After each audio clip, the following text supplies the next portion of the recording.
आइए अब हम आरिफ साहब से बात करते हैं कि इनकी तकलीफ जो है वो किस तरह से शुरू हुई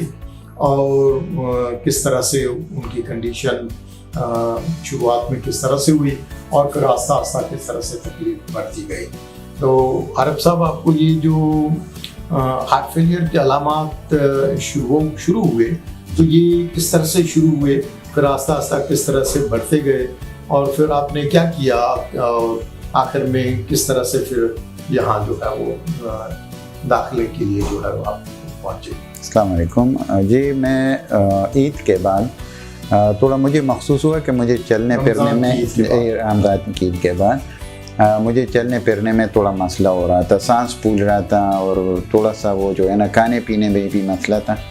तो मैं रमज़ान से पहले जी एक सवाल आपसे कि आपको ब्लड प्रेशर की शिकायत थी, लेकिन आप ब्लड प्रेशर की दवाएं रेगुलरली नहीं खाते थे सर, और इसके अलावा आपको डायबिटीज शुगर की कोई तकलीफ नहीं थी सर, और पहले आप सिगरेट वगैरह पीते थे और वो काफ़ी अच्छे से मैंने छोड़ दिए थे सर। बिल्कुल सर, बिल्कुल सर। फिर उसके बाद सर ईद के बाद जब रमज़ान गुजर गए और ईद के शुरुआत में रमज़ान के रोज़े आपने रखे मैंने सर आराम से रखे और इसके बाद मैं थोड़ा सा वो मुझे महसूस हुआ कि मेरा जिस्म भारी है और मैं घूम फिर नहीं सकता।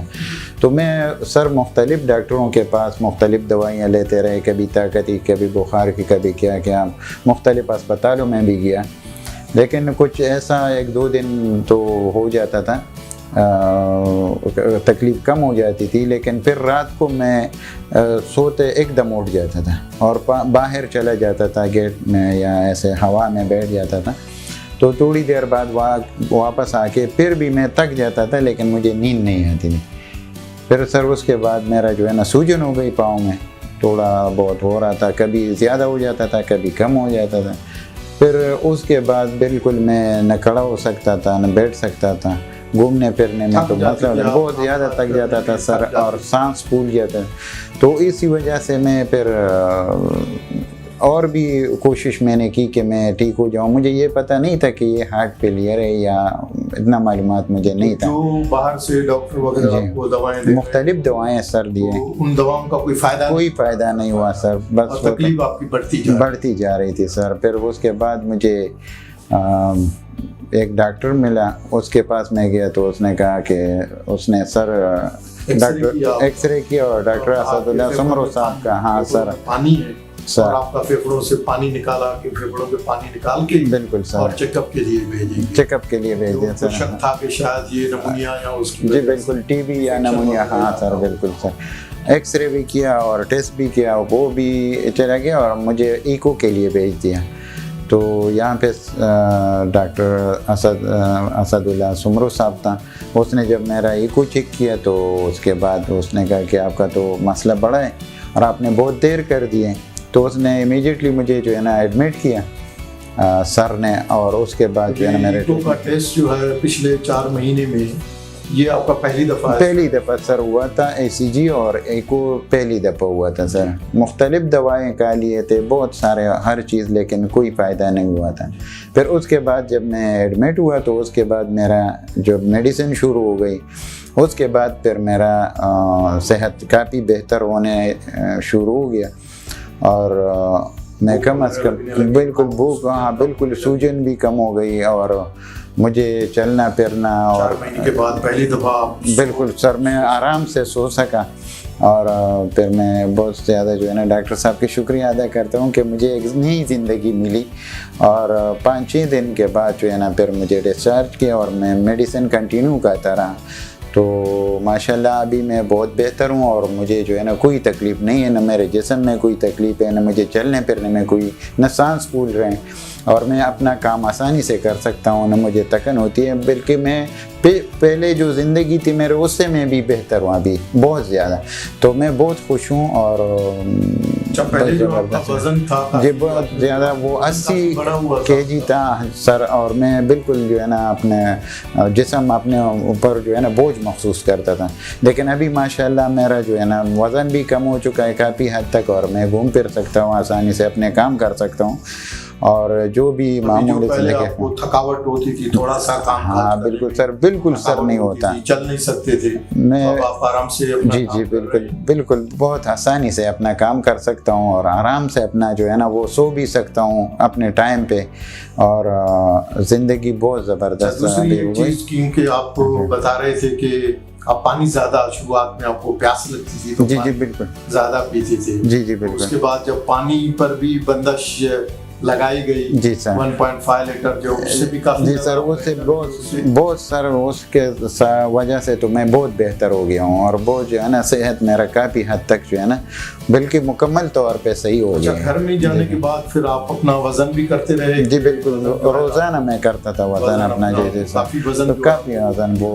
बेहतर हो गया था सर। और खाना भी जो है नॉर्मली आप नॉर्मली खाता हूँ बिल्कुल, हाँ मैं अच्छा, दवाएं जो है वो आप बाकायदगी से दवाएं खा रहे हैं या कंटिन्यू कर रहा हूँ, बिल्कुल कंटिन्यू करिए बाकायदगी से, बिल्कुल दवाइयों का बहुत ख्याल रखता हूँ,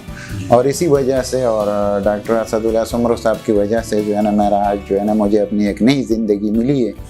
और मैं बहुत शुक्रिया अदा करता हूँ डॉक्टर साहब का और अस्पताल का, और ये जो यहाँ पे अस्पताल में मुझे एडमिट कर दिया गया था और उसके बाद डिस्चार्ज किया, उसके बाद भी मेरा केयर किया, अभी भी केयर कर रहे हैं, तो अल्लाह ताला इनको भी लंबी उम्र दे दें और नेक ख्वाहिशात के साथ। मरीज़ को सुनने के बाद अब आप को हम उनके बारे में थोड़ा सा मज़ीद इन्फॉर्मेशन देते हैं ताकि जो दूसरे मरीज़ हैं वो उनको अगर इस किस्म की बीमारी और अलामात हो ताकि वो उस तरह से सफ़र ना करें। ये इनका नेक में रगें होती हैं जो फूल जाती हैं। जो हार्ट फेलियर के मरीज़ होते हैं, ज़्यादातर उन मरीज़ों में 90% मरीज़ों में मरीज़ की अलामात और तशख़ीस से पता चल जाता है कि इनका जो मर्ज़ है वो दिल के सांस की बीमारी और की वजह से है या किसी और वजह से है। तो इस तरह से ये जो नेक की रगें होती हैं ये फूल जाती हैं। जब वो इलाज के बाद फिर दोबारा हम देखते हैं तो वो रगों में जो है प्रेशर कम होने की वजह से वो क्लियर हो जाती हैं, जिसको हम JVP कहते हैं कि शुरुआत में जुगुलर वीनस प्रेशर काफ़ी ज़्यादा बढ़ा हुआ होता है और फिर जब कम हो जाता है तो फिर वो जो रगें फूली हुई होती हैं तो वो कम हो जाती हैं। ये इनके पाँव की सूजन थी। जब शुरुआत में आए थे तो जैसे मैंने बताया कि इनके पाँव काफ़ी सूजन हो गई थी और वो पाँव की सूजन जो है वो जिस्म में पानी जमा हो जाता है, तो जिसकी वजह से उसके बाद जब ये सूजन ख़त्म हो जाती है तो ये रोज़ाना मरीज़ को हम सिखाते हैं कि रोज़ाना अपने आप को खुद से चेक करें। ये सारी चीज़ें पॉसिबल हैं और अपना वज़न जो है वो खुद करते रहें। तो उन्होंने एक वज़न करने की मशीन जो है वो ख़रीद के और घर में सुबह को रोज़ाना जो है वो नाश्ते से पहले और वाशरूम से फ़ारग होने के बाद वज़न करते हैं। तो जैसे उन्होंने बताया कि शुरुआत में इनका वज़न जो है इस फ्लूइड की वजह से 80 किलो हो गया था, जो आखिर में कम हो के 65 किलो पर पहुंच गया है। ये इस तरह से इस किस्म के जो मरीज़ होते हैं वो डिस्चार्ज होने के बाद बहुत सारे मरीज़ होते हैं, अगर उनको सही तरीके से ट्रीट ना किया जाए या उनको अर्ली पोस्ट डिस्चार्ज फॉलोअप उनको ना देखा जाए तो फिर उनको बार बार अस्पतालों में दाखिल होने की नौबत आती है। तो लिहाजा इस मर्ज़ क्योंकि इसमें जो ज़्यादातर ख़र्चा होता है वो बार बार अस्पतालों में दाखिल होने पर ख़र्चा होता है, और ज़ाहिर है इस बीमारी की वजह से अस्पतालों में ख़र्चे के अलावा उनकी सारी फैमिली जो है वो भी इन चीज़ों की वजह से सफ़र करती है। तो ये एक ऐसा मॉडल है कि उससे मरीज़ का जिनको बार बार अस्पताल में दाखिल होने की नौबत आती है। ये इनका एक्सरे था, थोड़ा सा इनका दिल बढ़ा हुआ था। ECG हम इसलिए करते हैं कि बहुत सारी चीज़ें ECG से पता चल जाती हैं। जैसे फॉर एग्ज़ाम्पल किसी को हार्ट अटैक हो चुका होता है और बहुत सारे लोगों को हार्ट अटैक की अलामात होती हैं लेकिन उनको पता नहीं चलता कि ये हार्ट अटैक की वजह से थी। तो ECG जब करते हैं तो हमें पता चलता है कि उनको ऑलरेडी हार्ट अटैक हो चुका होता है। लेकिन कुछ मरीज़ ऐसे होते हैं जिनको शरीयानों की बीमारी तो होती है लेकिन उनको दर्द नहीं होता, सीने में दर्द नहीं होता और हार्ट अटैक का और अंजाइना की अलामत नहीं होती हैं, तो उसको हम ischemic heart failure functional class 4 कहते हैं। तो इसमें भी हम चुनांचे अभी तक हमने एंजियोग्राफी इनकी नहीं की है, तो एंजियोग्राफी के बाद शरेयानों, क्योंकि हार्ट फेलियर जो है वो शरेयानों की बीमारी की वजह से होता है, बगैर शरेयानों की बीमारी की वजह से भी होता है। अब ये नहीं कह सकते कि इनको जो है वो शरेयानों की बीमारी की वजह से हार्ट फेलियर हुआ है, जिसकी वजह से दिल का गोश्त कमज़ोर हुआ है, या जो लोगों को ब्लड प्रेशर की बीमारी होती है और वो दवाएं नहीं खाते तो उनमें भी इस किस्म की नौबत आ जाती है। ये जो शुरुआत में मरीज़ होते हैं जिनको पहली दफ़ा नया हार्ट फेलियर के अलामात होते हैं, उसके 2 किस्म के अलामात होती हैं। एक को मामूली हलचल करने से सांस की शिकायत होती है, तो उसको mild to moderate heart failure हम कहते हैं। तो ये जो मरीज़ होते हैं उनके लिए एक ख़ास क्लिनिक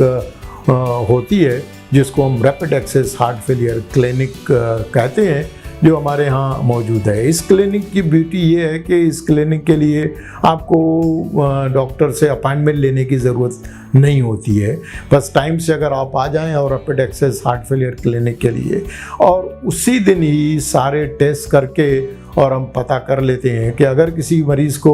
हार्ट की बीमारी की वजह से अगर